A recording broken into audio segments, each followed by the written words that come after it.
죽은 사람들의 뜻을 전하는 이로 살아가야 하는 사람. 자신을 괴롭힌 무당이라는 운명 앞에 무릎을 꿇어야 했던 시간. 하지만 스스로의 노력 끝에 무녀로서의 길을 스스로 개척해온 그녀. 매화보살을 만나봅니다. 초등학교 시절에 아마 외갓집에서 아마 구술했던 것 같아요. 이제 구술하고 나서 이제 그 급판이 끝나고 이제 집에 다들 가셨을 거 아니에요.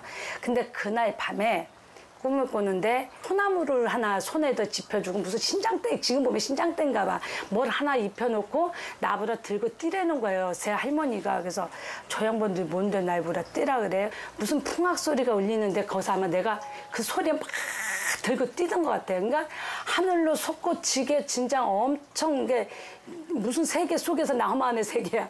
막 하늘로 솟구치면서 뛰면서 막 노는데 박수를 치고 난리가 난 거예요. 그랬더니 됐다 이제는 다 됐구나. 아유 됐다 하면서 박수를 치고서 그러고 나서 꿈을 깼는데 어린 시절 누군지 알 수 없는 할머니들과 함께 신내림을 받는 듯한 꿈을 꾼 매화보살. 그 이상한 꿈을 시작으로 매일 예언과 같은 꿈들이 그녀를 괴롭혀왔습니다. 그때부터 꿈을 꾸기 시작을 하는데 사람 죽어가는 꿈, 거적대기 뭐 덮어놓은 꿈. 오빠가 백혈병으로 19에 죽게 됐어요. 갑자기. 근데 병이 안 나서. 근데 그걸 죽는 꿈도 내가 엎부석에게 이렇게 관에 오빠가 관짝을 들고 가는데 따라가는 게 옛날에 상여죠. 그래서 오빠 학교 가기 전에 마지막에 오빠를 얼굴을 만져봤어요. 만지면서 내가 하는 말이 오빠가 죽지 않았으면 내가 죽었을 것이다. 근데 네가 죽었기 때문에 내가 살았구나. 내가 너 목까지 살 테니까 오빠가 잘 가라. 그러면서 오빠 얼굴을 만지면서 내가 잘 가라 인사를 했어요. 근데 지금 보면 그게 첫 공수였던가 봐. 그러고 나서부터서 그런가 제가 이제 되면서 아버지도 그냥 감겨놨는데 교통사고로 그냥 다리가 감겨서 돌아가시지를 않나. 또 작은아버지가 갑자기 오토바이 사고로 그냥 전봇대 부딪혀서 갑자기 가지 않네. 그러고 나서부터 이제 병이 나기 시작이 돼요. 내가 아파. 생병이 나. 어떻게 아픈지 모르니까 계속 고등학교 시절부터 아프기 시작을 하는데 병원이란 병원은 인천병원 다 다녔을 거예요. 그러니까 오빠가 막 큰 오빠가 쫓아다니고 다 했는데도 안 나. 그래도 또 골반까지 빠져. 근데 골반 빠졌는데도 또 안 나. 그래도 얘는 어디로 오냐가 오장으로 오는 거예요. 그러다가 대대다 내가 이제 어디까지 오면 목까지 오더라고요. 그 아픈 게. 이게 목이 오면서 머리끝까지 오는 거예요. 이제 머리끝까지 오니까 그때는 감당이 안 나더라고요. 이렇게 삐딱하는데 이런 식이에요. 침을 질질 흘릴 정도로. 그러니까 눈은 풀렸죠. 머리는 열이 나죠. 방법은 안 나오죠. 그래서 병원 가니까 아무 이상은 없대. 그래서 할머니가 안 되겠다. 아마 무속인 집 한번 가보자. 그래요. 그래서 갔어요. 그랬더니 신의 제자의 몸이기 때문에 이런 거래요. 이 길을 가든 안 가든 나는 살고 보자고. 그럼 알았다. 신의 복종을 하겠다. 그럼 이 길을 가겠다. 그거 나를 받아놨어요. 그때 당시에. 그럼 나를 받아놓고 딱 돌아서서 왔는데 누구만 귀신같이 낳는 거. 진짜 그렇게 안 아프다면 뭐든지 다 할 것 같아. 그래서 그때 21에 아마 12월 26일 날 생일 이틀 전이니까 12월 28일이니까 26일 날 그래서 아마 제가 그때 내림굿을 했어요. 일상생활을 전혀 할 수 없을 만큼 고통스러운 나날들. 결국 자신의 운명을 받아들일 수밖에 없었는데요. 하지만 신내림을 받은 후에도 고통은 그치지 않았습니다. 정확하게 나의 몸주가 들어선 정확하게 내 신명이 와서 앉아서 나를 이끌어줘야 되는데 쉽게 말하면 신이 아닌 존재가 오다 보니까 제가 정신이 없을 거 아니에요. 뭐 쉽게 말하면 빙이라 그러죠. 그거 표현이 안 나오는 고통이에요. 뭐 가만히 있어 허리가 일어나지 못하든가 다리가 뭐 쭈그려 앉아서 일어나지 못하는 이런 고통을 줘요. 근데 그때만 해도 사람이 없으니까 어떻게 해야 될지 모르죠. 그 한 번을 또 했어. 또 고통받아. 한 번을 또 했어. 그래서 너무 고통을 받으니까 수면제를 약국마다 닫아서 배가를 사버렸어. 진짜로. 그리고 당신이 있다면 난리 살릴 것이고 신이라면 아니라면 여기서 죽일 것이오. 그거 수면제를 먹어버렸어요. 꼬만 할머니를 보여. 아가 그만 자거라. 이제 일어나라. 그만 자자. 그만 일어나라. 할 일이 많다. 그러면서 할머니가 막 깨워요. 내가 너를 이끌어주고 너를 데리고 갈 테니까 너는 나를 따라서 올 수 있겠느냐 그래요. 꿈에도. 그래서 안 아프기만 한다면 살죠. 그러고 나서 그때부터 이제 신령님한테 복종해서 여기까지 오게 된 거예요. 쉽지 않았던 신어머니와의 인연. 매화보살은 결국 신에 대한 답을 사람이 아닌 신에게서 직접 찾고자 길을 나서게 되는데요. 끊임없는 기도와 노력 속에 자신의 신들이 누구인지를 찾게 됩니다. 신의 존재는 신령님은 한 분이에요. 같은 신이에요. 똑같아요. 단지 불리는 신령, 자기의 몸주 신령만 다르지 신의 근본은 똑같다고 봐요. 그러면 그만큼 노력하고 파고들어서 그만큼 네 신을 찾아라. 그러면은 니네가 답이 나온다. 선생님네는 해줄 수 있는 데가 여기까지 전 보는 데까지만 네 신까지는 영을 찾는 것까지는 어떻게 할 수는 없는 것 같다. 그러니까 그 신을 찾아야 되겠다. 그래서 그런 얘기 많이 하죠. 지금도 그만큼 매달리면 그만큼 연금을 주죠. 자기 노력이 우리네가 신이라면 100%라면 내 노력이 신은 30%면 내 노력이 70% 내 노력이 안 들어가면 안 돼요. 저는 지금도 그렇게 고집을 해요. 사람의 상처받고 배울 곳 없어 방황하고 결국 기도와 눈물로 매달리는 제자에게 하늘은 길을 열어준 것입니다. 가족의 후패를 받으시던 성전님 아니시랴.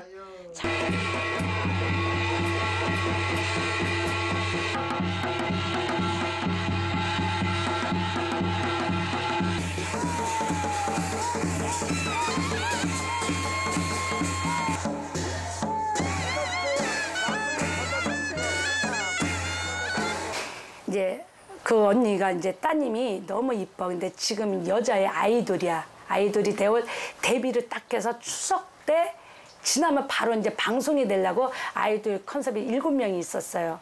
그래서 야, 나 우리 딸들이 온다니까 아이돌 잘 되겠냐 물어보더라.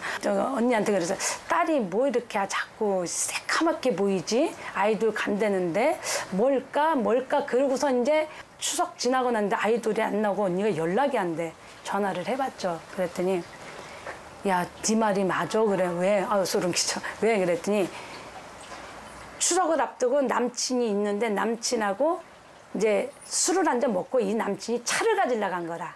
그래서 차를 가지러 가가지고 바로 음주운전해서 얘를 싣고 가다가 새벽 2시에 전봇대 어디 갖다 들여봐서 그 자리에서 남자는 사고 나서 잘못되고 얘는 5시간, 6시간을 차 안에서 머리는 정신은 멀쩡했죠. 사고 난 상태에서 피를 흘리면서 6시간 동안 차 안에 있었던 거라. 그러니까 추석이니까 새벽이니까 아무도 모르고 길이 외지니까 나타나지 않은 거예요. 따님이 죽고 나서 언니가, 그러니까 엄마지, 엄마가 그냥 못 일어나고 사경을 해봤는데 막 딸이 꿈에 이제 보였던가 봐. 근데 꿈에 나한테 언니 하루는 막 소리를 지면서 우리 엄마 살려주다고 우리 엄마 죽어 하면서 꿈에 너무 소름 끼치게 하는 거예요. 그래서 물건을 사서 딸 옷을 사가지고 언니를 환자보고 베껴가지고 가가지고 따님을 진우기를 했어요. 자리를 걷어주면 진우기를 하고 났더니 깜짝같이 언니가 잘 자고 일어났다가 깨난 거예요. 그러고 나서 두 분을 영영 결혼식을 시켰어요.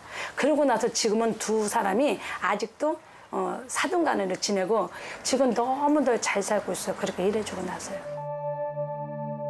매화보살의 주특기는 오래된 비방책들. 요즘은 빠르고 간편한 것을 추구하며 중요한 의식 역시 간소화되는 추세인데요. 그녀는 옛부터 내려온 예법, 설법을 통해 전통을 잇고자 남다른 노력을 기울여 왔습니다.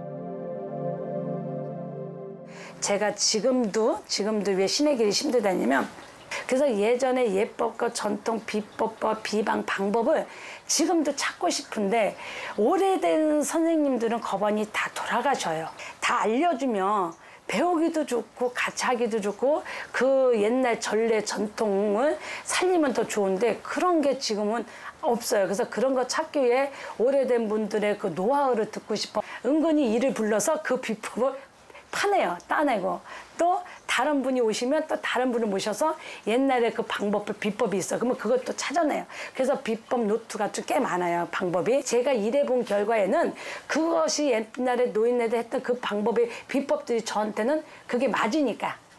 나한테 효과가 많으니까. 그러니까 그 효과가 있기 때문에 버리고 싶지가 않다는 거죠.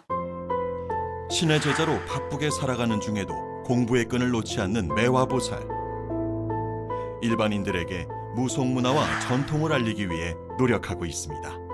요즘은 아는 게 좀 많아야 되잖아요. 요즘 세월이 좀 똑똑한 사람들이 너무 많잖아요. 그러면 무속인한테 와서 물으면 뭐 정치 얘기도 물어볼 수 있고 주식도 물어볼 수 있고 뭐 땅에 대해서 물어볼 수 있고 뭐 매매 별의별게 많은데 너무 모르면 안 되잖아요. 그래서 그런 거를 하기 위해서 개인적으로 조금 또 무속은 무속적으로 공부고 현실은 현실에 맞는 그런 거를 조금 이제 공부를 하기 위해서 많이 요것저것도 좀 공부를 좀 찾고 있어요. 그래서 공부하게 된 거예요. 너무 힘들게 그 10년 세월을 혼자 독학을 했다 그랬잖아요. 울기도 너무 많이 울었어요. 어떤 굿이 떨어지고 어떤 일이 생겼는데 그거를 헤쳐나갈 수 없잖아요. 사람이 없으니까. 누구한테 매달릴 데가 없잖아요. 혼자 그만 가서 기도해서 매달려 이렇게 풀어라 저렇게 풀어라 신에서 주지만 그래도 그게 한계가 있잖아요. 그래서 그 목마름이 너무 많았어요. 예, 그 어린 나이에 뭐 선생님들이 있고 누구한테 물어볼 때만 조언이라도 듣고 싶은데 너무 없다 보니까 그 서름이 많다 보니까 지금도 나는 니네들이 모르면 배워라. 난 이 서름이 있었다. 그래서 더욱더 지금 공유하고 싶은 거예요. 더 알려주고 싶고요. 내가 너무 그렇게 힘든 세월이 있다 보니까. 아까 가는 힘들게 배운 지식과 재주는 후배들에게 물려주는 것이 선배의 도리. 덩 딱콩도 그걸 입으로 해야지만이 장단이 늘어요. 이 길에 어렵게 들어선 어린 제자들이 배움의 어려움 때문에 또 한 번 좌절하지 않도록 매화보살은 자신의 지식을 공유하고자 합니다. 이게 무속이 이게 우리는 민속이나 하나의 이게 민속이라고 난 생각이 들어요. 제가 가진 거를 어차피 그런 걸 가지고 제자들한테 널리 펴지면 그거 똑같이 하면은 그게 남는 거잖아요. 그건 무덤에 가져갈 필요 없잖아요. 그러니까 나 혼자 공부해서 갈 필요는 없다고 생각이 들어서 공유를 하고 싶어요, 다. 그리고 오래되면 뭐 고위통풍도 많이 나오고 오래되면 좋은 거 아닌가요? 그러니까 지금도 예법은 그냥 아직까지는 그렇게 버리고 싶지는 않아요. 더 배우고 싶은 게 지금도 그 심정이에요.